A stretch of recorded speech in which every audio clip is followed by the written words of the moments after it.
Jason, last time we saw you was a very tough fight against Michael Bisping. It was obviously a tough loss. How have you been since then? Good. It's so cliche that everybody says is a toughest or a loss always makes you better, and I try to take it to heart, and things have been going well ever since. So, Now, you've had time to reflect on that fight, obviously. Anything specific that you think you did wrong, or was it just a situation where Bisping overwhelmed you? You weren't able to catch up?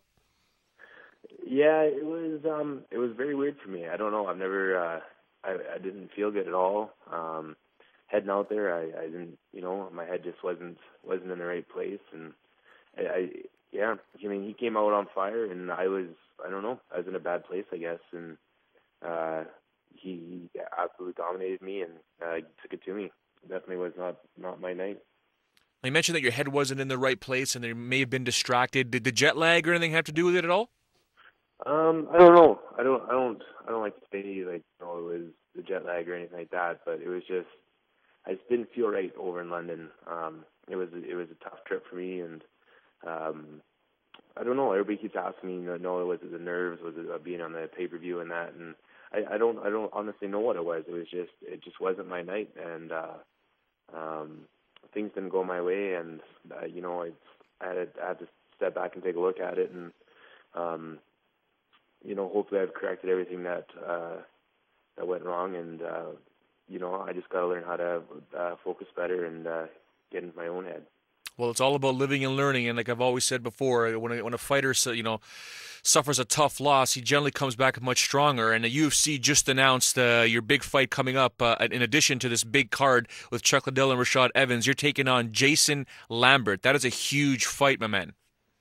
Yeah, it's UFC's throwing another curveball at me, and it's awesome. I mean, I get Jason Lambert at his first cut to 185, and he's a veteran. He's another veteran. He's been in, I don't know, he's had what, 5 or 6 UFC fights, maybe more, and he's a tough guy. So it's another fight that I can easily get worked up for and easily get excited for, and it's another huge opportunity for me. So I know there's a lot riding on this fight.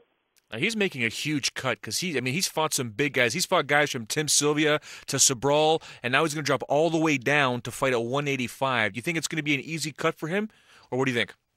I don't know. I don't know what he's walking around at or anything like that. I know he's a big guy, but I don't believe he would be making the cut if he didn't think it was the best thing for him.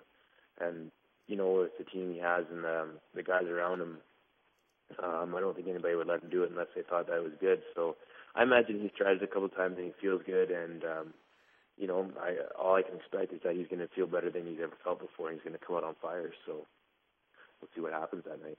Now, the one thing I'm noticing on his UFC record is the 3 losses that he's had to Rashad Evans, to Wilson Govea, and to Lewis Kane. There were all situations where knockouts or TKOs or by strikes. Now, there's something that you can take advantage of because your striking game has come a long way for sure. At the same time, the one loss he had to Rashad Evans were KO punches while Evans was in the mount. Yeah. Yeah, you know what? He's definitely known for his ground game, not his striking. And I do believe my striking is better than his, and it's something that I can't expose.